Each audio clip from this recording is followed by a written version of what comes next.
शेर से प्यार कर बैठी रानी की सच्चाई वह रानी थी, 25 साल की, जिसका हुस्न जंगल की हरियाली को भी फीका कर दे। फिर वह उस काले जंगल में क्यों चली गई जहां सिर्फ मौत की दहाड़ गूंजती थी। सूरजमुखी कोई साधारण रानी नहीं थी। 25 साल की उम्र में उसने अपने राज्य को एक नया नाम दिया था, सूरजगढ़। उसकी आंखें सूरज की तरह चमकती थीं, होंठ गुलाब की तरह खिलते थे और उसकी हिम्मत ऐसी कि पहाड़ भी झुक जाएं। लोग कहते थे कि उसकी खूबसूरती 7 समंदर पार तक मशहूर थी, लेकिन उस रात, उस काली ठंडी रात, वह अपने सुनहरे महल से गायब हो गई। सबसे पहले उसकी सखी चंपा को खबर हुई। वह रानी के कक्ष में गई थी, जहां सूरजमुखी हर रात सोने से पहले अपनी डायरी लिखती थी। लेकिन उस रात बिस्तर खाली था, डायरी खुली पड़ी थी और उसमें सिर्फ एक लाइन लिखी थी, मुझे उससे मिलना है। चंपा ने शोर मचाया, रानी लापता है। महल में हड़कंप मच गया। सेनापति रणवीर, एक लंबा कठोर चेहरा वाला योद्धा, तुरंत हरकत में आया। उसने सैनिकों को इकट्ठा किया और महल के हर कोने की तलाशी ली, लेकिन सूरजमुखी कहीं नहीं थी। तभी एक गडरिया, जो जंगल से लकड़ियां काटकर लौटा था, दौड़ता हुआ आया। मैंने रानी को देखा, उसने हांफते हुए कहा। वह जंगल की ओर गई थी, उस गुफा के पास। जंगल, वह नाम सुनते ही रणवीर का चेहरा पीला पड़ गया। सूरजगढ़ का जंगल कोई साधारण जगह नहीं था। वहां काल सिंह नाम का शेर रहता था, एक ऐसा जानवर जिसकी दहाड़ सुनकर हिरण अपनी सांसें रोक लेते थे और पक्षी उड़ना भूल जाते थे। उसकी काली माने और लाल आंखें जंगल की हर कहानी में शामिल थीं। लोग कहते थे कि वह शेर नहीं, कोई शापित आत्मा था। जंगल, चंपा ने कांपते हुए कहा। रानी वहां क्यों जाएगी? पता नहीं, रणवीर ने कहा, अपनी तलवार कसते हुए। लेकिन हमें उसे ढूंढना होगा। सैनिकों ने मशालें जलाईं और जंगल की ओर बढ़े। रात गहरी थी और हवा में ठंडक के साथ एक अजीब सी गंध थी, जंगली, खतरनाक।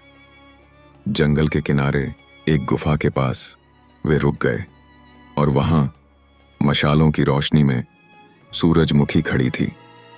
उसकी सुनहरी साड़ी हवा में लहरा रही थी, किनारे फटे हुए थे, उसके बाल बिखरे थे, जैसे उसने घंटों भटकते हुए बिताए हों। लेकिन उसके चेहरे पर डर नहीं था, एक अजीब सी शांति थी और आंखों में चमक। सामने काल सिंह था, विशाल काला, उसकी आंखें लाल जैसे आग के गोले। वह सूरजमुखी से बस कुछ कदम दूर खड़ा था और उसकी सांसें गर्म हवा की तरह गुफा के बाहर तक आ रही थीं। रानी! रणवीर चीखा, अपनी तलवार खींचते हुए। पीछे हटिए, वह आपको मार डालेगा। सूरजमुखी ने उसकी ओर देखा। उसकी मुस्कान इतनी गहरी थी कि रणवीर एक पल के लिए ठिठक गया। मार डालेगा, उसने कहा और उसकी आवाज में हल्की सी हंसी थी। वह मेरा है। क्या? रणवीर की तलवार कांपने लगी। वह मेरा प्यार है, सूरजमुखी ने कहा। उसकी आवाज में न डर था, न शक, जस्ट एक अटूट यकीन। सैनिकों के होश उड़ गए। चंपा ने रणवीर का हाथ पकड़ा। रानी पागल हो गई है। लेकिन सूरजमुखी ने कोई जवाब नहीं दिया। उसने एक कदम आगे बढ़ाया, काल सिंह की ओर। शेर ने अपनी गर्दन उठाई। उसकी आंखें सूरजमुखी से मिलीं। एक पल के लिए ऐसा लगा जैसे वह उसे पहचानता हो। फिर सबके सामने सूरजमुखी गुफा की ओर बढ़ी। काल सिंह उसके पीछे चला, शांत, सावधान, जैसे कोई रक्षक। रानी! नहीं! रणवीर ने चीखा, लेकिन सूरजमुखी रुकी नहीं। गुफा के अंधेरे ने उसे निगल लिया और काल सिंह उसके पीछे गायब हो गया। बाहर सैनिक खड़े रहे, मशालें लिए, पसीने से तर। जंगल में सन्नाटा छा गया। फिर अगहरी दहाड़ गुफा से गूंजी, इतनी तेज कि सैनिकों के हाथ से मशालें छूटते छूटते बचीं। और उसके बाद एक चीख, सूरजमुखी की चीख। रणवीर ने अपनी तलवार उठाई। हम अंदर जाए, उसने पूछा, लेकिन उसकी आवाज में डर साफ था। चंपा ने उसका कंधा पकड़ा। अगर रानी मर गई तो? कोई जवाब नहीं आया, सिर्फ जंगल की खामोशी थी और वह सवाल जो अब हर सैनिक के मन में गूंज रहा था, रानी ने काल सिंह को अपना प्यार क्यों कहा? क्या वह सचमुच पागल हो गई थी या उस गुफा में कोई ऐसा राज छिपा था जो किसी को नहीं पता था? रणवीर ने एक गहरी सांस ली। तैयार रहो, उसने कहा, हम अंदर जा रहे हैं। लेकिन तभी गुफा से एक और आवाज आई।